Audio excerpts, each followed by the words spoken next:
Life एक race है, पर तेज भागते हुए जो पीछे छूट रहा है वही तो जिंदगी है।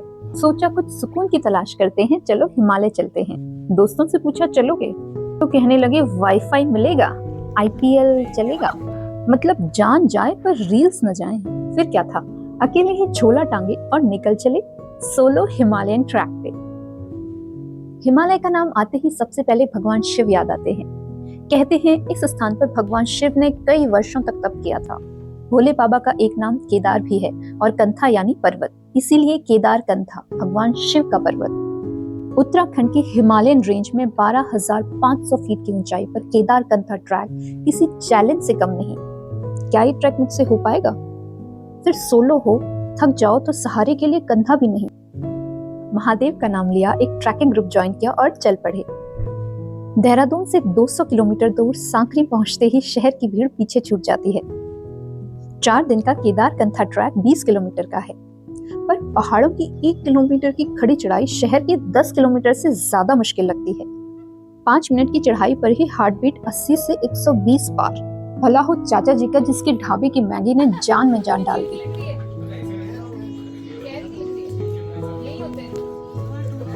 6 घंटों की खड़ी चढ़ाई के बाद आया पहला स्टॉप। ये एक बहुत ही पवित्र स्थान है जिसे भगवान शिव ने अपनी जटाओं से प्रकट किया था, इसीलिए इसका नाम है जूड़ा का तालाब। अभी कैंप सेटअप करने ही लगे थे कि अचानक से मौसम खराब हुआ और बर्फ पड़ने लगी। हिमालय के घने जंगलों में पेड़ों पे ये ताजी बर्फ किसी हीरों की हार जैसी लगती है। ठंड से ठिठुरते हुए बैठे ही थे कि ट्रैक लीडर की आवाज आई, चाय पी लो। हाँ, अब इतने ठंड में एक पतले से स्लीपिंग बैग में नींद कैसे आए? गाइस हम क्या कर रहे हैं?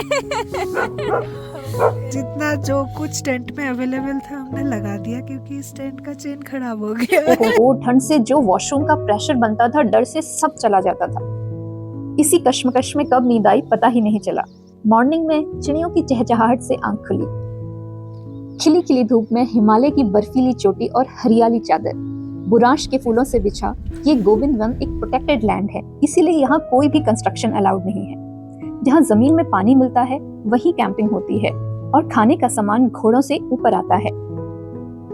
300 से भी ज्यादा हिमालयन बर्ड्स और दुर्लभ जड़ी बूटियों से घिरा ये ट्रैक किसी ड्रीम लैंड से कम नहीं। सेकेंड डे बेस कैंप पहुंचकर दुनिया के सबसे ऊंचे स्टेडियम में क्रिकेट खेलने का मजा लिया।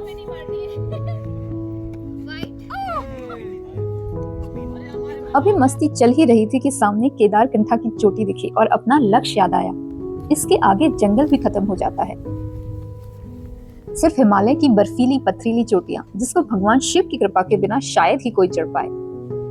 अब ऑक्सीजन भी कम होने लगती है, इसीलिए कई लोग यहीं से वापस चले गए। बेस कैंप से केदार कंथा की चोटी 6 किलोमीटर की सबसे मुश्किल चढ़ाई है। अगले दिन रात को 2 बजे ही हमने ट्रैकिंग शुरू कर दी, ताकि सुबह होने से पहले केदार कंठा की चोटी पे पहुंच जाएं और वहां से दुनिया का सबसे बेस्ट सनराइज देखें। कांपते हुए पैरों से ऊपर देखा तो चांद छुपने ही वाला था। आज मुकाबला सूरज से था और मुझे पहले पहुंचना है। ये सोचकर मैं तेज चलने लगी और अंधेरे में ट्रैकिंग ग्रुप पीछे छूट गया। आंसू भरी आंखों से मैं इधर उधर ढूंढने लगी तो सामने एक हिमालयन डॉग दिखा, जैसे मेरे भोलेनाथ ने किसी को रास्ता दिखाने के लिए भेज दिया। उस डॉग के पीछे चलते चलते कई बर्फीली चोटियां पार करी।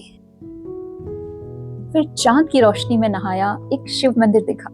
यकीन नहीं होता, केदार कंथा 12,500 फीट की ऊंचाई में, जिसके लिए 3 दिन से चल रहे हैं। हम पहुंच गए। ट्रैक के सारे लोग अभी तक कहीं नजर नहीं आ रहे थे। गाइस सूरज आने वाला है, जल्दी, मजा आ गया। शायद उस डॉग को कोई शॉर्टकट मालूम था या मुझ में कोई सुपर पावर आ गई है। चारों ओर हिमालय की चोटियां स्वागत कर रही हैं और सुबह 5:30 बजे सूरज की पहली किरण से शिव जी का अभिषेक हो रहा है। ऐसा लगा जैसे आज आत्मविश्वास का भी कोई नया सूरज उदय हुआ है। लाइफ की एक नई एनर्जी फील हो रही है, जैसे कोई भी लक्ष्य असंभव नहीं होता और एक अनोखी खुशी रोम रोम से फूटती है। अद्भुत अतुल्य हिमालय। हर हर हर हर वंदे। नीचे उतरते हुए सांकरी वापस आ गए। शरीर टूट रहा था, पैर उठ नहीं रहे थे, पर चेहरे से मुस्कान नहीं जा रही थी। केदारकंठा की चोटी से हिमालय का वो माइंड ब्लोइंग सीन बार बार आंखों के सामने आ जाता था। जैसे जैसे शहर पास आ रहा था, एक अजीब सी चुभन थी, जैसे दिल का एक हिस्सा पीछे ही छूट गया। घर आके दोस्तों ने पूछा, क्यों, क्या मिला उस पहाड़ पे चढ़ के? मैंने हंसते हुए सोचा, मिलने का तो पता नहीं, बट बहुत कुछ छूट गया। मेरा डर, निराशा, सेल्फ डाउट सब छूट ही तो गया। उन हिमालय की चोटियों की तरह मेरी चमकती आंखों ने शायद सब कुछ कह दिया।